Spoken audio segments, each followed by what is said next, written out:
The Beatitudes are so familiar we sometimes don't consider what relevance they might have for us. Often preachers concentrate on the first, blessed, that of being poor in spirit. What about those who mourn?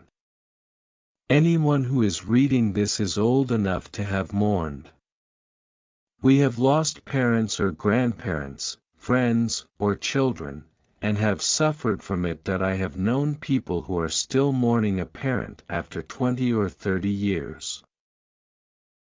Now, I'm not talking about the ongoing sense of loss that we all feel when we no longer have an important person in our lives, but such a deep-seated grief that they can't seem to move on with their lives.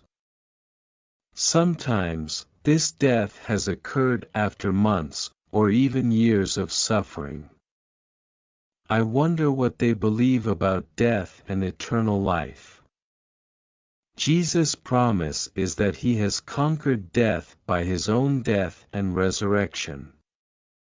Do we believe this? The death of a loved one forces us to answer this question. Who are we grieving for? Are we grieving for the person who we say we believe is now with God, or are we grieving for our own loss? Only remembering the promise of Christ can truly bring us comfort. Let's move on to the gentle. In some translations, the word used is meek. So often, the gentle, the meek, are seen as weak. In our world, to be gentle or meek takes true strength. To turn the other cheek, to refuse to seek revenge, to walk away from a confrontation are all seen as signs of weakness. Yet, Jesus tells us that it is just such as these that will inherit the earth.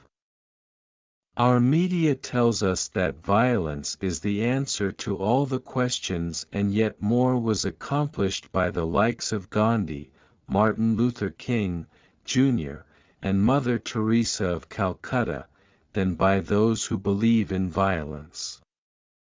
These are people who also represent those who hunger and thirst for righteousness.